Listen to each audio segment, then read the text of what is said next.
Welcome back to another episode of Daily English Lab. I am your host, Sarah, and as always, I am joined by my wonderful partner, Dan. Hey everyone! It is great to be back in the booth. Before we dive in, a huge thank you to all our listeners. Your support keeps us going. Absolutely. Today, we are discussing something every traveler feels, but rarely talks about: airport hesitation. Oh man, I feel it the moment I step out of the taxi. Why do we suddenly forget how to speak English the moment we see a uniform? Exactly. Let's start at the very first hurdle, the check-in counter. The scale of doom. You're standing there, your bag is on the belt, and you see the agent's eyes flicker to the screen. You just freeze.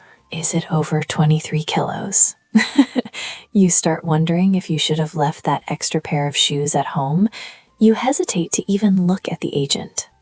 And then they ask, "Did you pack this bag yourself?" And even though I did, I still have to think about it for 3 seconds. Yes? Why do we sound so guilty?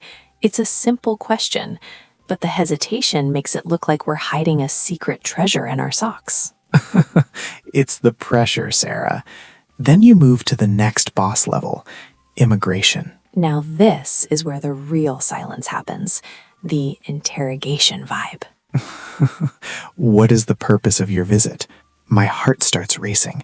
I know I'm a tourist. I have a camera around my neck, but suddenly I'm searching for the word sightseeing like it's a lost artifact. You're there staring at the officer. They don't smile. They never smile. They just stare. And you hesitate because you don't want to say the wrong thing and end up in a back room. Exactly. You forget your hotel name. You forget how long you're staying. You're just blank. It's like your brain goes on vacation before you do. And then, just when you think you're safe, you hit the final boss, the customs red and green channels. The ultimate test of character. I have nothing but clothes and a toothbrush, yet I look at the nothing to declare sign and I start sweating. Why? Why do we do that? You start thinking, wait, did I buy a chocolate bar with nuts? Are nuts allowed? Is this apple from home a biohazard? I literally start walking like a robot. Must look natural. But the more you try to look natural, the more you look like you're smuggling a grand piano in your carry-on. It's the hesitation that gets you flagged. If you just walk through with confidence, they don't even look up. But we pause. We look at the officers. We overthink.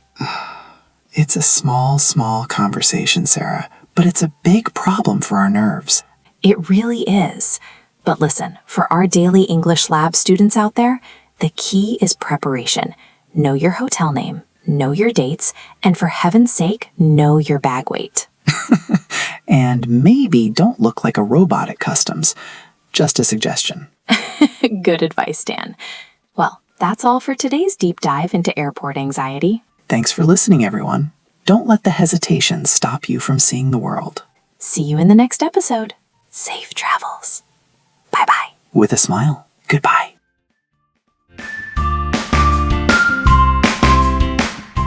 Welcome back to the lab portion of our episode. Now, Dan and I used some very specific English phrases during our chat. If you want to sound like a pro at the airport, you need to master these. Let's look at our vocabulary spotlight. First, Dan mentioned the scale of doom. Now, this isn't an official term. It's a metaphor. In English, doom refers to a terrible fate or death. We call the luggage scale the scale of doom because it decides if you have to pay extra money for a heavy bag. Check-in counter. The desk where you show your ticket and give your large suitcases to the airline. At the counter, the agent might ask, "Has this bag been in your possession the whole time?" Possession simply means with you or owned by you. If you left your bag with a stranger, it was no longer in your possession. Always say, "Yes, here." Hopefully, it's the truth. Purpose of visit and sightseeing. At immigration, the officer asks for your purpose of visit. This is a formal way of asking, "Why are you here?" Dan struggled to find the word sightseeing. This is a great noun for travelers. It means visiting famous or interesting places in a city. If you are a tourist, just say, I am here for sightseeing.